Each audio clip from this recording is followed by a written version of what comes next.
अस्सलाम वालेकुम नाजरीन, मैं हूँ मारिया जदून और आप देख रहे हैं समा डिजिटल। नाज़रीन, आजकल सोशल मीडिया पर एक शोर मचा हुआ है कि कौन सा कंटेंट हमारी आगे आने वाली जनरेशन के लिए ठीक है, कौन सा नहीं है, और इसकी बेसिस के ऊपर कुछ यूट्यूबर्स को सज़ाएं भी मिल रही हैं। एक तरफ एनसीसीआईए का डिसीजन जो है वो हमने देखा, और एक तरफ हमने भी देखा कि उनको हेल्प करने के लिए बिग ब्रदर भी आते हैं। तो इस तमाम सिचुएशन को हम देखेंगे कि जो हमारी नेक्स्ट आने वाली जनरेशन उसके लिए कौन सा कंटेंट है जो बेहतर है, जो होना चाहिए, जो उनके लिए बेहतर जो है वो साबित हो सकता है। तो इस तमाम सिचुएशन को अंडरस्टैंड करने के लिए आज हमने दावत दी अपने इस पॉडकास्ट में। ही इज़ अ यूट्यूबर और उनका बहुत अच्छा कंटेंट होता है जो हम देख रहे होते हैं on YouTube and on overall social media पे हम देख रहे होते हैं, तो काफ़ी इन्फ्लुएंस कर रहे होते हैं हमारी जो आजकल की यंग जनरेशन है उसको लेकर। सो आज हमारे स्टूडियोज़ में हमारे साथ मौजूद हैं इम्तिनान अहमद। बहुत शुक्रिया इम्तिनान, आज आपने हमें स्पेशल टाइम दिया। हमें सबसे पहले तो ये बताएं, आजकल एक बहुत जंग चल रही है सोर्स ऑफ इंफॉर्मेशन को लेके, या कौन सा कंटेंट अच्छा है कौन सा नहीं है। आज की जनरेशन का सबसे बड़ा जो सोर्स ऑफ इंफॉर्मेशन है वो हम ये भी देखते हैं कि इट्स सोशल मीडिया। कोई बुक्स नहीं पढ़ता है, कोई जाकर रिसर्च पेपर्स नहीं पढ़ता है, और कोई बहुत लंबी वीडियो भी आ जाए तो we don't bother to watch that. हम कहते हैं बस स्किप करके शॉर्ट शॉर्ट स्पीड में चला के। क्यों इस तरह से हो रहा है कि अब सोर्स ऑफ इंफॉर्मेशन जो है वो सिर्फ यूट्यूब, इंस्टाग्राम, फेसबुक बन चुका है? आपका इस पे क्या टेक है? Bismillahirrahmanirrahim. Thank you very much for having me. I've been watching your podcast and certainly बड़ी इंटरेस्टिंग हो रही है the way it's going. और आपने इंट्रोडक्शन में बड़ा अच्छा, मेरे लिए बड़ी खुशी की बात है कि आपने कहा कि बड़ा अच्छा इनका कंटेंट होता है। ये एग्जैक्टली। जो लफ्ज़ है ना अच्छा, यही सारी गेम है कि आप किस चीज़ को अच्छा डिफाइन करते हैं और किस चीज़ को अच्छा डिफाइन नहीं करते। हर कोई कंटेंट क्रिएट कर रहा है। हो सकता है कि कोई फैमिली व्लॉगिंग कर रहा है लेकिन बाकी दुनिया को नहीं पसंद, तो वो जिनको नहीं पसंद उनके लिए वो अच्छा नहीं है, लेकिन जिनको पसंद है उनके लिए वो अच्छा है। तो सारी बहस ये है कि वो अच्छे की डेफिनेशन है क्या। हर किसी ने अपने हिसाब से मोरालिटी को डिफाइन कर रखा है, ऐसे एंड ही है। प्रॉब्ली दिस इज वेयर जो लेकुनास है ना लॉज के भी, वो यहीं पर अप्लाई होते हैं कि जब हम सोशल मीडिया की बात करते हैं, हम कंटेंट की बात करते हैं, so this is where the real ball game is. But at the same time जो आपका सवाल है ना कि सोशल मीडिया से ज्यादा source of income, source of information information. कुछ नहीं है। 100%। बात यह है कि दुनिया वक्त के साथ साथ बदलती है। Okay. We don't see it. एक ज़माना था, आपने सुन रखा होगा अपने बुजुर्गों से, रेडियो स्टेशन सुना करते थे लोग। बुजुर्गों को जंगों के दौरान सारी इन्फॉर्मेशन वहाँ से मिलती थी। फिर वो एक पूरा दौर रेडियो में बड़ी घन घरज की आवाज़ें इस्तेमाल हुआ करती थी। सारे एक्टर्स, और पुराने कितने हमने एक्टर्स देखे हैं जो सारे आवाज़ों पे काम करते थे क्योंकि वो रेडियो के आर्टिस्ट थे। फिर एकदम से सब कुछ टेलीविजन पे कन्वर्ट टीवी हो पर गया, आ गया। फिर वो सिनेमा पे कन्वर्ट हो गया, अब वो सब कुछ डिजिटल पे कन्वर्ट हो गया है। अनफॉर्चुनेटली बाकी दुनिया को अवेयरनेस है, हमारे मुल्क को अवेयरनेस नहीं है। हम टेलीविजन चैनल्स को कंट्रोल कर सकते हैं, हम पेमरा के थ्रू या किसी और एजेंसीज के थ्रू हम अखबार को कंट्रोल करने की कोशिश करते हैं, पीआईडी के थ्रू भी करते हैं, हम अखबार को भी उनके कंट्रोल पीछे करने की कोशिश इंस्टीट्यूट्स करते हैं हैं। जो उनको सोशल कंट्रोल मीडिया करते हैं। इज टोटली सोशल, और इसके लिए ना सरकार के पास कोई इदारा है जो इसको प्रॉपर्ली लुक आफ्टर कर सके, ना हमने कभी ये सोचा है कि जिस तरीके से ये सारा कंटेंट और डेटा और प्राइवेसी हमारे हाथों से निकलकर वेस्टर्न कंपनीज के हाथों में जाएगी, हम उसका करेंगे क्या।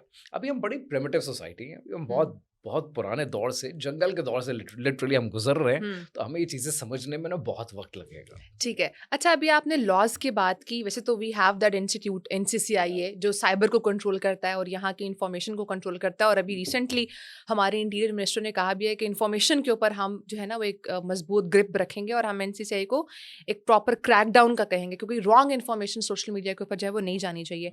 अगर आज के इन्फ्लुएंसर कल्चर को हम देखें, तो अगर इसको रेगुलेट ना किया गया तो व्हाट डू यू सी अगले 10 साल पे क्या हाल होगा इन्फॉर्मेशन का और सोशल मीडिया प्लेटफॉर्म्स का और हमारी जनरेशन का? It's not just the influencer. देखिए, आपने सिर्फ एक इन्फ्लुएंसर को कंट्रोल नहीं करना। आप हुँ। मुझे, मैं कोई वीडियो बनाता हूँ, आप मुझे कॉल कर देंगे, धमका देंगे, वीडियो डिलीट हो जाएगी, फाइन, मैं तो कंट्रोल में आ गया। मेरी तरह के मान लीजिए सारे इन्फ्लुएंसर्स कंट्रोल में आ गए। अब हुँ। आपके पास पिछले 6 महीने में कहानी एक बार फिर बदल चुकी है। हुँ। अब आपके पास एआई कंटेंट आ रहा है, और बिल्कुल। वो एआई बेस्ड कंटेंट किस-किस को रोकेंगे आप? हुँ। तो आपको कहीं पर जो चेक्स एंड बैलेंसेस है ना वो हुँ। बाद में लगाने हैं। पहले अपनी कुछ पॉलिसीज को वजह करना है कि ये डेटा कैसे जाएगा। हम्म। जब आप इर्द गिर्द पड़ोसियों को देखते हैं, आप चाइना को देखते हैं, चाइना ने किसी प्लेटफॉर्म को आने नहीं दिया। चाइना ने अपने प्लेटफॉर्म्स बनाए ताकि डेटा, हमारा यूजर क्या कर रहा कंट्रोल। है, हमारा सिटीजन क्या है, उसकी कॉपीराइट्स क्या है, उसकी प्राइवेसी क्या है, hmm. Each and everything is protected. आप इन्फ्लुएंसर को कंट्रोल कर सकते हैं, आप एआई को कंट्रोल नहीं कर सकते। और कहीं पर आकर आपको एक बाउंड्री लाइन डिफाइन करनी पड़ेगी। हम गलत ये करते हैं कि हम एक बड़े यूट्यूबर को पकड़ेंगे, हम एक इन्फ्लुएंसर के पीछे कार्रवाई करने की कोशिश करेंगे, जो कि एक तरह से मैसेज दिया जाता है कि सेल्फ सेंसर करे हर इन्फ्लुएंसर अपने आप को खुद, वरना हम मौजूद हैं। देखिए, प्रॉब्लम ये है कि जिस तरह आप बात कर रही हैं बड़े बड़े इन्फ्लुएंसर्स की, इशू ये है कि पैका का ऑर्डिनेंस खुद कहता है कि जो मोरालिटी के खिलाफ हो हम उस कंटेंट को पकड़ेंगे, जो कंटेंट डिसेंसी के खिलाफ हो। Okay, what is the definition of decency, what is the definition of morality? जो आपके लिए मोरालिटी है वो मेरे लिए मोरालिटी नहीं है, नहीं हो सकती। जो आपके लिए डिसेंसी है वो किसी और के लिए डिसेंसी नहीं है। तो ये डेफिनेशन वजह कौन करेगा? जब तक आप इन चीजों को डिफाइन नहीं करते तो हर दफा एक लेकुना रहेगा अथॉरिटीज के पास कि जो जिसको चाहे डिसेंसी के नाम पे पकड़ लें, जिसको चाहे मोरालिटी के नाम पे पकड़ लें। तो एक आपने उनको भी जितना इख्तियार देना है ना, वो कंट्रोल से बाहर नहीं होना चाहिए। वो क्या स्पाइडरमैन में नहीं कहते थे कि with great powers come great responsibilities? तो जिम्मेदारी सबकी है। जिम्मेदारी को समझना कोई नहीं चाहता। हर कोई चाहता है इतना लेकुना रहे कि मेरे पास ताकत रहे। उस ताकत को छोड़ना कोई नहीं चाहता। जब तक ये सीधा नहीं करेंगे, इन्फ्लुएंसर्स को पकड़ कर क्या करेंगे? अच्छा, मुझे ये बताएं, लेकिन जो जितने व्लॉगर्स हैं, क्योंकि अब जो हमारी जनरेशन है उनके लिए रजब भट्ट, डक्की भाई जो बहुत रोल मॉडल बन चुके हैं। दो व्हाट हैपेंड विद डक्की भाई, मैं उसको जस्टिफाई नहीं कर रही, वो गलत हुआ, लेकिन क्या ये खतरनाक बात नहीं है कि जो कंटेंट वो बना रहे हैं, जिस किस्म की लैंग्वेज उनके व्लॉग्स में यूज हो रही होती है, क्या वो जस्टिफाइबल है? देखिए, it really falls down to only one question. मैंने अभी रिसेंटली डकी के हवाले से पूरी वीडियो दी है और मैंने उस वीडियो में भी ये बात की कि टेक्निकली होता क्या है कि आपने सिर्फ एक सवाल का जवाब देना है। आप डकी के साथ जो हुआ ज्यादती हुई, ठीक है, बट वो ज्यादती है नहीं है ये काम मेरा नहीं है प्रूफ करना। ये प्रूफ करना अथॉरिटीज का काम है, ये प्रूफ करना जुडिशल सिस्टम का काम है। बट सवाल ये है कि मेरा टेस्ट नहीं है, मैं फैमिली व्लॉगिंग को पसंद नहीं करता, मैं नहीं देखता। इसका हरगिज ये मतलब नहीं है कि मैं ये कह दूं कि एक यूट्यूबर क्रिमिनल, ठीक है, that does not give me the right. और ये काम अथॉरिटीज करें या जुडिशल सिस्टम करे, समझ में आता। हाँ, डकी का कंटेंट पसंद क्यों नहीं है, that could be a question. सवाल ये है कि मेरा सवाल ये नहीं है कि वो फैमिली व्लॉगिंग कर रहा है, वो मेरे जो दीन के प्रिंसिपल्स है उसके खिलाफ, ये बात की बात है। पहला सवाल ये, what value am I getting? सवाल ये कि अगर मैं आपको कंटेंट बनाऊं, मैं कोई कहानी सुनाऊं, मैं कहता हूँ हमारे सिलसिला ये है कि एक दफा ना एक शेर था, उस शेर ने ना जंगल में एक बकरी को देखा, वो उसके पीछे भागना शुरू हुआ, उसको पकड़ा और खा गया। कहानी खत्म। And then you will be like, अच्छा तो निकला क्या कहानी से? यानी in other words what you trying to say is, मुझे कोई वैल्यू समझ नहीं आई, इसमें कोई डार्क मसाला था, इसमें कोई लेसन था, इसमें क्या था? So eventually value is what people are asking for. आप एक्शन फिल्म देखते हैं, एक्शन फिल्म देखने से आप कोई सबक नहीं ले रहे होते, लेकिन you are getting some value at the end, चाहे वो वैल्यू आपको पसंद है या नहीं पसंद है। आप म्यूजिक सुनते हैं, आपको कुछ वैल्यू मिल रही है। इवेंचुअली जब आप फैमिली व्लॉगर्स का कंटेंट देखते हैं ना, आपको समझ नहीं आता कि ये वैल्यू थी क्या और ये मैंने देखा क्या है। कि अच्छा मैंने नई गाड़ी ले लिया, कांग्रेचुलेशन, मैंने नया घर ले लिया, मैंने और बड़ा घर ले लिया, मैंने मजीद बड़ा घर ले लिया, तो good for you, what am I getting? इस पर भी हम आएंगे कि जो बहुत शो ऑफ किया जा रहा होता है थ्रू वीडियोस, उस पर भी हम आएंगे। बट उससे पहले, मतलब जो भी हम क्रिएटर्स, जितने भी कंटेंट क्रिएटर्स इनको देखते हैं, जब वो गाली दे रहे होते हैं, ड्रामा करते हैं, डांस करते हैं, तो वो वीडियोस बहुत वायरल होती हैं। लेकिन उधर ही जब इरफान जुनेजो का कंटेंट सुने, हम आपका कंटेंट सुने, और बहुत सारे अच्छे यूट्यूबर्स हैं जो बहुत अच्छा कंटेंट क्रिएट कर रहे हैं, उनको फिर वो फॉलोवरशिप भी तो नहीं मिलती है ना, तो गेम सारी फिर फॉलोवरशिप की भी तो हो जाती है ना। तो हाँ, ऐसा क्यों है? देखो, पता है, बड़ा सिंपल सा उसका फॉर्मूला है कि नेगेटिविटी सेल्स बेटर।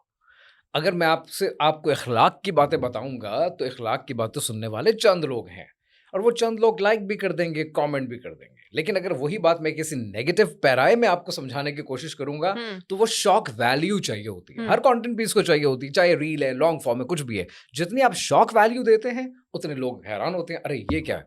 वो जो कहानी जर्नलिज्म है, we are certainly sitting at Samaj office, वो जर्नलिज्म में कहानी कोट हुआ करती थी ना कि अगर कुत्ते ने इंसान को काट लिया, ये खबर नहीं है, इंसान ने कुत्ते को काट लिया, ये खबर दैट्स द है। न्यूज़। तो वो खबर जब आप हाईलाइट करेंगे तो everybody wants to see it. और अनफॉर्चुनेटली वो नेगेटिविटी से हो रहा है इस मुल्क में। वो और हजार तरीके हैं करने के पूरी दुनिया में। हमने सिर्फ पकड़ लिया है व्लॉगिंग, फैमिली व्लॉगिंग, गालम गलोच और सलावातें सुनाना एक दूसरे को, और सारे वो ड्रामेबाजी करना जिससे कुछ नहीं मिलता।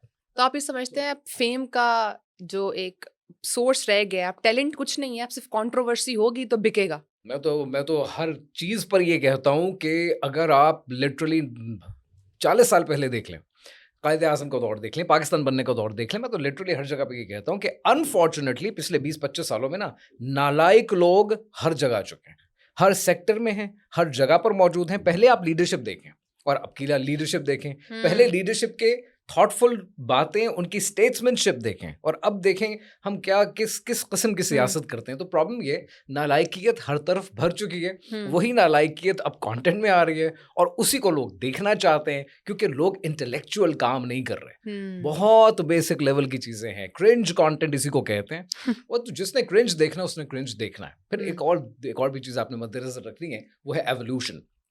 क्या पाकिस्तानी कौम सारी जिंदगी क्रिंज देखती रहेगी? हरगिज नहीं।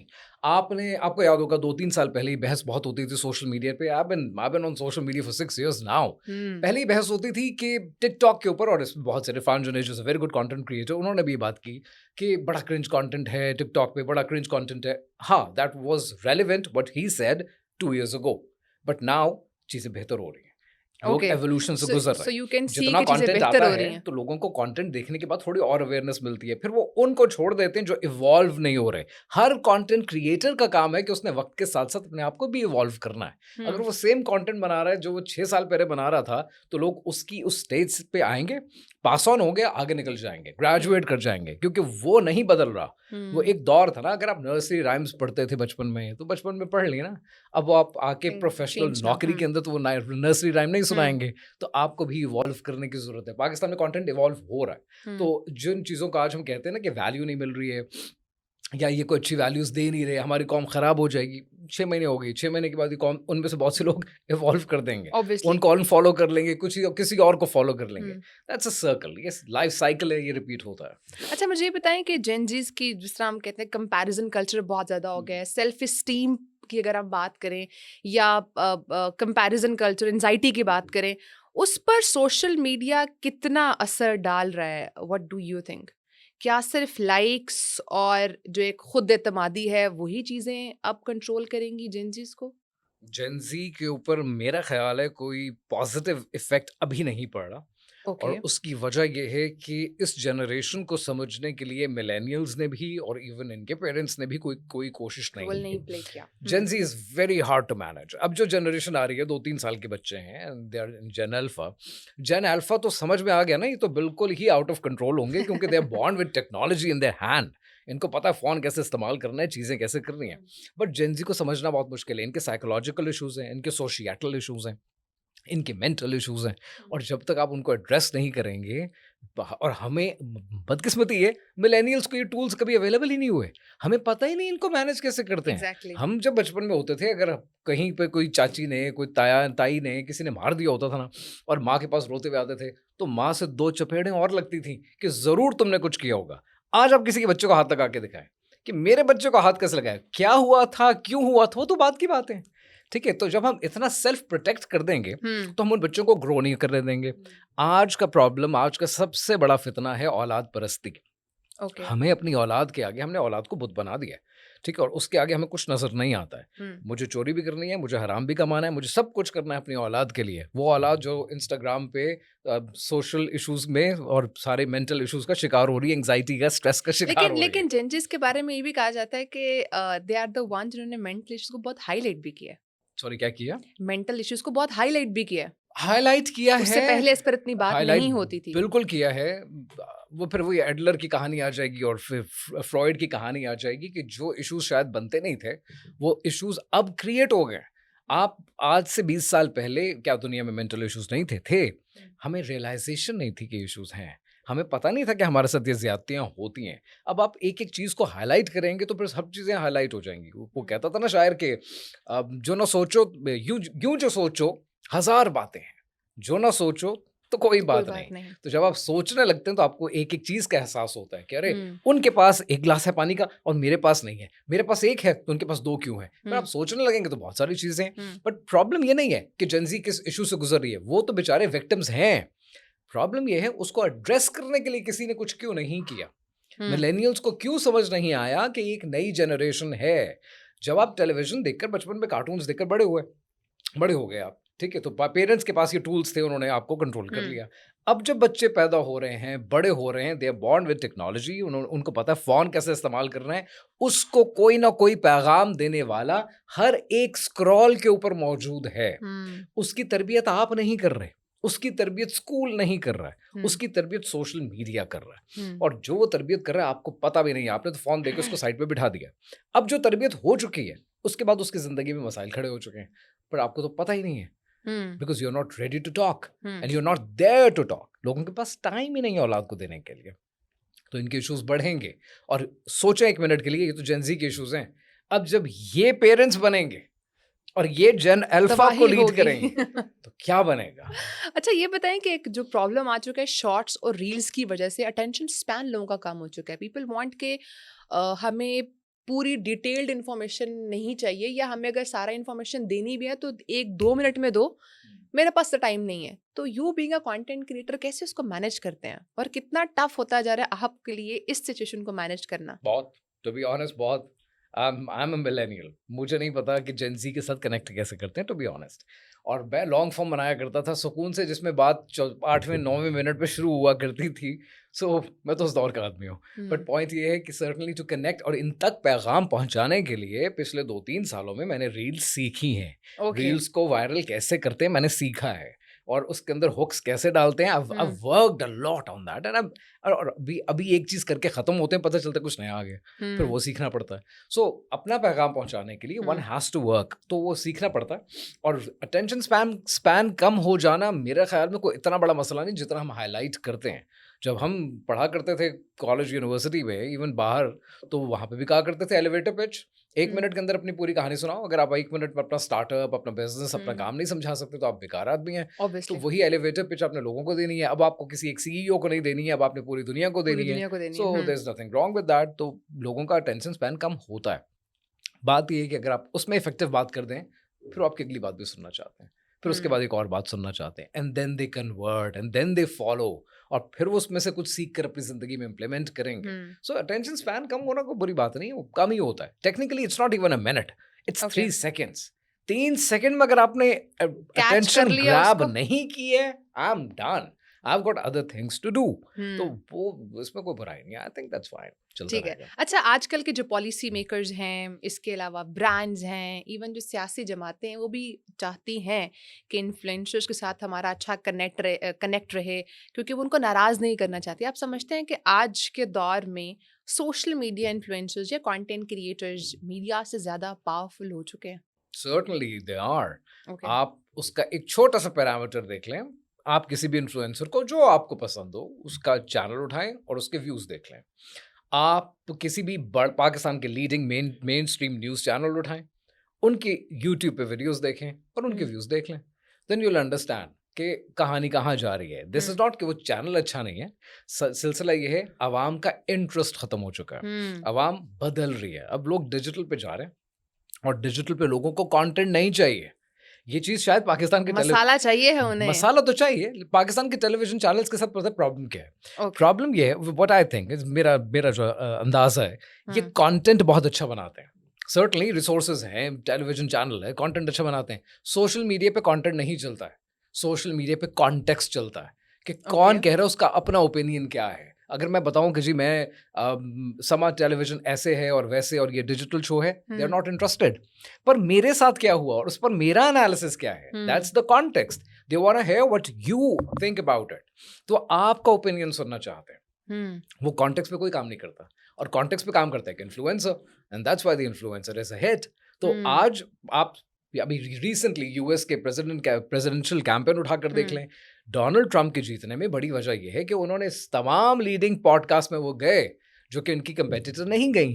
तो जब सोशल मीडिया इतना बड़ा इफेक्ट डालता है तो पॉलिटिशियंस अंडरस्टैंड कि आगे हम्म अगली गेम सोशल मीडिया पे होनी है। अभी रिसेंटली एक इवेंट हुआ, उसके लिए मेरे ख्याल से मीडिया कम और ये जो टिकटॉकर्स इन्फ्लुएंसर्स हैं हैं वो ज़्यादा हैं ये वहाँ पे। ज़्यादा गए थे। That's the so future, that's that's the the future. Future. अच्छा, अब आपकी बातों से correct me if I am wrong, मुझे ऐसे लग रहा है कि अब जो जो लोग सोशल मीडिया पर ज़्यादा हैं वो इन्फ्लुएंस ज़्यादा हैं, इन्फॉर्म्ड कम हैं। तो ये खतरा नहीं है पाकिस्तान के लिए? बिल्कुल है। अब ऐसे में आपके लिए ज़रूरी ये था, पॉलिसी मेकर्स के लिए ज़रूरी ये था कि वो कहीं न कहीं पर इन्फ्लुएंसर्स के साथ कनेक्ट करते और जो उनका लाए-अमल है, वो इनको कम्युनिकेट कर देते। अब ये सुनने में लगेगा कितनी अजीब-सी बात है, ये किस तरह होगा, ये लेकिन क्या। सॉरी टू कट यू हाँ, ऑफ, यहाँ पर एक प्रॉब्लम है ना। जनाब। वो जो इन्फॉर्मेशन है वो आजकल के लोग सुनना नहीं चाहते। पीपल वांट एक गाना चल रहा हो, आगे स्टेप्स हो रहे हो। That's also a problem. उसको आप कैसे मैनेज आप करेंगे? पैकेज कैसे करते हैं ना, सवाल ये आप पैकेज कैसे करते हैं। देखिए हुँ, मैं अल्हम्दुलिल्लाह दीन की बात भी करता हूँ, मैं दज्जाली फितने पे भी बात करता हूँ, मैं सैटनिज़्म पे भी बात करता हूँ, ये सारे बोरिंग टॉपिक्स हैं लोगों के लिए। But to me it's relevant, why? Because the reason I am on social media is only one, कि जो चीज़ें मेरे बच्चों को, इमेजिन करें मैं कल मर जाता हूँ, मेरे बच्चों को बहुत सी चीज़ें नहीं पता होंगी, हुँ, उनको कोई तो हो बताने वाला, तो कम से कम मैं छोड़ जाऊँ। और एक दिन आएगा जब वो प्रोबेबली 20 साल के 30 साल की एज में से गुजरेंगे इंशाल्लाह, तब उनको एहसास होगा यार हमारा बुड्ढा बाप कहता क्या था, ज़रा सुन लें। हुँ, तो वो वीडियो सुनेंगे तो उनको कुछ एहसास होगा, अरे यार ये बातें तो हमें किसी ने नहीं बताई।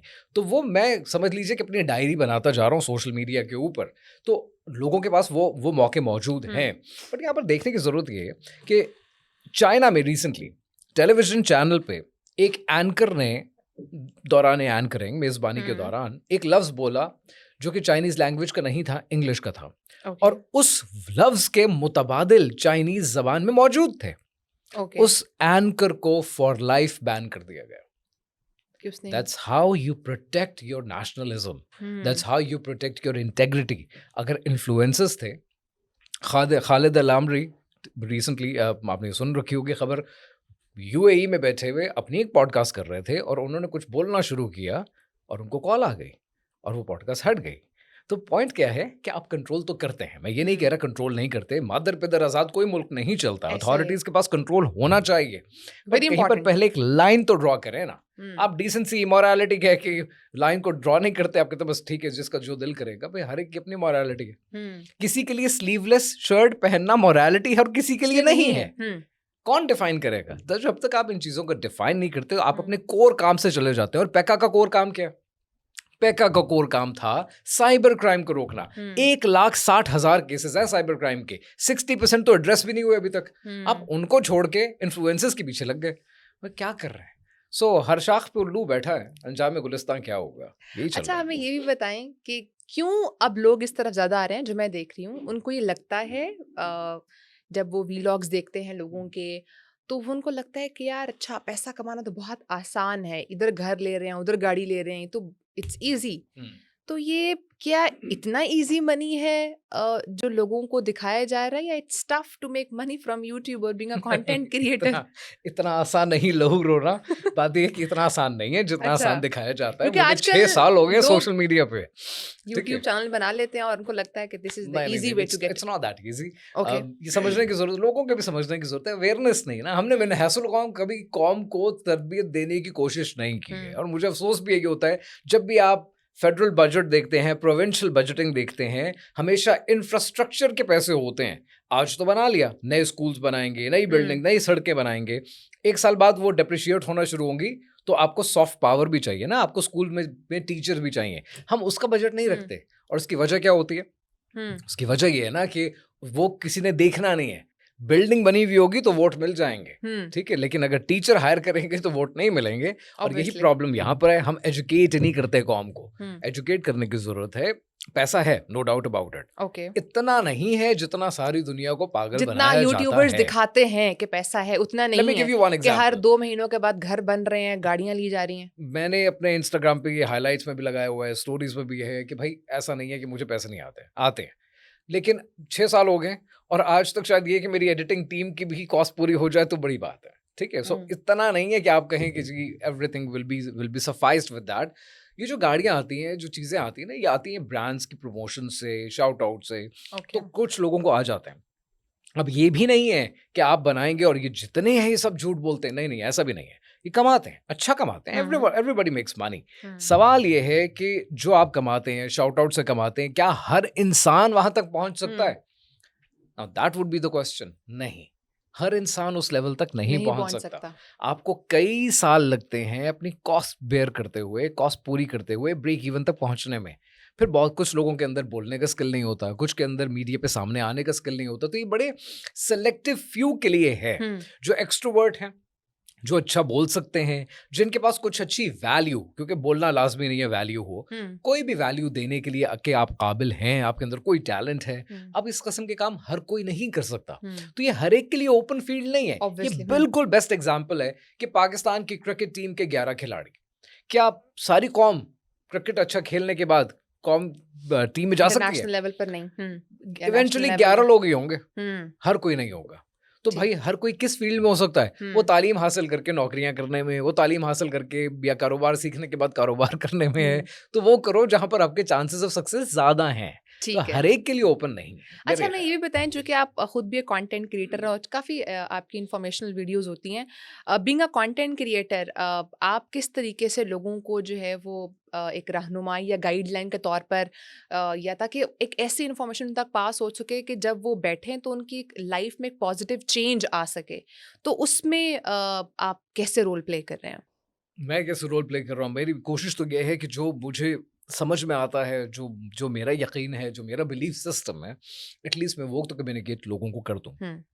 उस लिहाज से अब बहुत सी चीज़ों को आपको पैकेज अच्छा करके जेंजी को भी सिखानी पड़ती हैं। बहुत दफ़ा सेटनिज्म को एक्सप्लेन करना पड़ता है, बहुत दफ़ा हिडन ट्रुथ दिखाने पड़ते हैं, बहुत दफ़ा कॉन्स्पिरेसीज एक्सप्लोर करनी पड़ती हैं, और इन सब के पीछे बहुत ज़्यादा पढ़ना भी पड़ता है। बिकॉज कोशिश ये होती है कि अब आप सोशल मीडिया पे जा रहे हैं ना, आपकी एक एक वीडियो ना, ये ना सिर्फ दुनिया के में आपके काम आनी है, ये आखिरत में भी आपके खिलाफ भी इस्तेमाल हो सकती है। कि आप तो ये कंटेंट छोड़ कर चले गए, उसके बाद कितने सालों तक लोगों ने इसको देखा। तो you have to make sure every word that you use वो बैक्ड हो, वो चैलेंज ना किया जा सके। तो फिर उसके लिए पढ़ना पड़ता है, चीज़ों को चेक करना पड़ता है। तो मेरी कोशिश ये है कि लोगों की ज़िंदगी में जो थोड़ा बहुत कंट्रीब्यूशन हो सकता है, देखिए अखलाक के कोई आला मयार पर मैं मौजूद नहीं हूँ। मैं सारी दुनिया को कहता हूँ भाई मैं इंतहाई गुनहगार आदमी हूँ, पर जो मुझे आता है मैं वो आपको बताने को तैयार हूँ। तो इतना भी कंट्रीब्यूट कर दूँ तो मोर देन इनफ। ठीक है। अच्छा, हमें ये बताएं कि आजकल सोशल मीडिया पे जब किसी को थोड़ा बहुत फेम मिल जाता है, and when they get views या when they get followers, subscribers, तो उसके बाद एक ट्रेंड शुरू हो जाता है कोर्सेज का।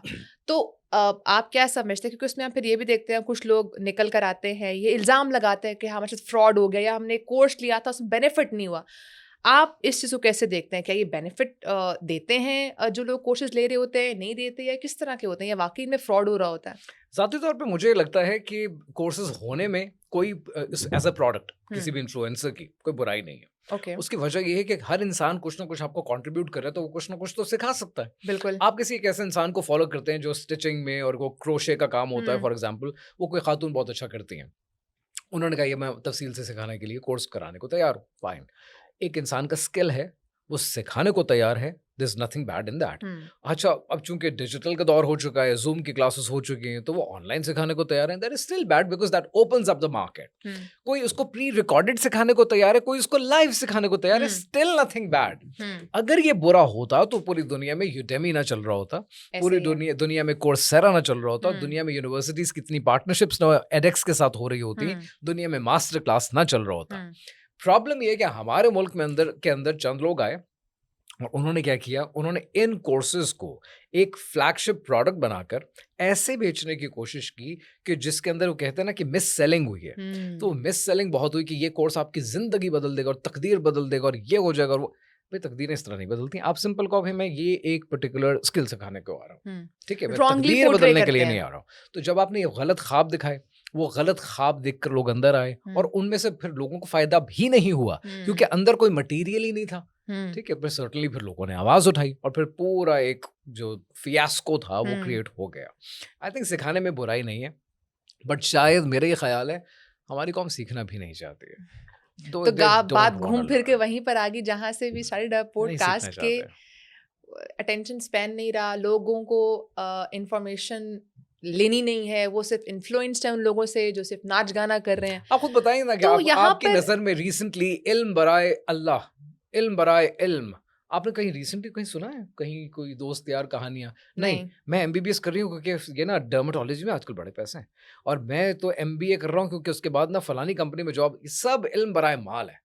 हुँ। हर कोई लेकिन माल चलें आप बनाना ये चाहता है, कह रहे हैं दैट्स इट। कि कोई डर्मेटोलॉजिस्ट बनना चाहता है, कोई एमबीए करना चाहता है, लेकिन मैं तो आजकल जहाँ पे भी देख रही हूँ, सुन रही हूँ, लोग यही कह रहे हैं, बच्चे यही कह रहे हैं कि हमने भी कंटेंट क्रिएटर बनना है और हमने फैमिली व्लॉगिंग करनी है। तो मुझे एक यो। बात बताएं कि वो लोग जो डेली बेसिस पर सोशल मीडिया यूज कर रहे हैं, हम्म। इस जहरीले कल्चर से कैसे खुद को महफूज रख सकते हैं? जो डेली बेसिस पे सोशल मीडिया यूज कर रहे हम्म। हैं, वो अपने आप को कैसे बिकॉज दे प्रोटेक्ट कर केम सकते अक्रॉस हैं? With all kind of interesting. Content. देखिए, आपके पास एक क्लिक के ऊपर इम्तिनान अहमद का भी प्रोफाइल मिल जाएगा, आपको डकी का भी मिल जाएगा, आपको काइली जेनर का भी मिल जाएगा, आपको रजब दीपिका भट्ट का भी पादुकोण मिल का भी मिल जाएगा, जाएगा। नदीम नानी वाला का भी मिल जाएगा। सवाल यह है कि हाथ तो आपका है ना, कि आप क्या सर्च कर रहे हैं। आपने अपने रूल्स खुद डिफाइन करने, खुद वजह करने कि आपको देखना क्या है, कि क्या कौन सी वैल्यू चाहिए। मैं ये नहीं कहता हर वक्त हर इंसान सीखने के मूड में भी नहीं होता, लोगों को एंटरटेनमेंट भी चाहिए, बट आपने अपने लिए कुछ रूल्स डिफाइन करना है। वो रूल्स नहीं डिफाइन हुए हुए। यू नेवर नो कि पाकिस्तान के दूर उफ्तादा इलाकों में बैठकर जो लोग जो मौजूद हैं वो टिकटॉक भी बनाते हैं, बट पॉइंट ये है कि वो क्या देखना चाहते हैं या उनको क्या देखना चाहिए, ये डेफिनेशन नहीं सोशल मीडिया ने ख़त्म कर दिया है कि क्या देख रहे हैं और क्या देखना चाहिए। तो हमारे पास विजन क्लियर नहीं है, तो हर इंसान को अपना फैसला खुद करना है कि वो क्या देखना चाहता है, वो तन्हाई में बैठकर क्या देखना चाहता है, वो पब्लिक में बैठकर क्या देखना चाहता है, ये उनकी अपनी चॉइस है। पर वो चॉइस कहीं से तो डिराइव हो रही है ना, कि उसके सामने कंटेंट क्या आएगा और वो किसको क्लिक करेगा। तो वो अपने रूल्स खुद डिफाइन करें, जहर से बचना है लेकिन तो आपको खुद फैसला इसमें करना डोंट यू थिंक कि गवर्नमेंट का भी रोल हो सकता है? अभी रिसेंटली हमने देखा कि ऑस्ट्रेलिया ने अंडर 16 और 17 बच्चों के ऊपर जो है वो सोशल मीडिया बैन कर दिए, दे कैन बिल्कुल नॉट किया। यूज। तो क्या आपको लगता है कि इस तरह के स्टेप्स पाकिस्तानी गवर्नमेंट अंडर को भी 16 लेने चाहिए? ऑस्ट्रेलिया ने अभी रिसेंटली कल मैं देख रहा था, हम्म। they've done it। पाकिस्तान को भी स्टेप लेना पड़ेगा, लेकिन अभी हमारे रोटी कपड़ा और मकान के मसाइल हल नहीं हुए, तो ये तो बहुत आगे के मसाइल हैं। ये एज अ नेशनल प्रायोरिटी नहीं है हमारी, ठीक है। लेकिन ठीक है। सरकार को करना चाहिए। कुछ इन्फ्लुएंसर्स बैन होंगे, कुछ बंद होंगे, कुछ की पकड़ धकड़ होगी, कुछ का कंटेंट डिलीट होंगे, चीज़ें सीधी होना शुरू हो जाएंगी। लेकिन वो सेल्फ सेंसरशिप है, फिर उसके बाद फिर बिगाड़ आएगा और फिर पकड़ धकड़ होगी। ये रेगुलेशन का काम है और रेगुलेटरी फ्रेमवर्क ऐसे ही काम करता है सरकार का। ऐसा ही है। Let it be. That's how it's gonna be. So eight the end of the day जो कंक्लूजन है वो यही है कि हमें खुद भी रोल प्ले करना है कि हमें सोशल मीडिया पर क्या देखना है और क्या नहीं देखना। बहुत शुक्रिया इम्तिनान, आपने हमें टाइम दिया और Thank you हमने very आज much for having बहुत me. कुछ सीखा आपसे। नाज़रीन, इंशाल्लाह आपसे अगले पॉडकास्ट में मुलाकात करेंगे, तब तक के लिए अपना बहुत सारा ख्याल रखिए। अल्लाह हाफिज़।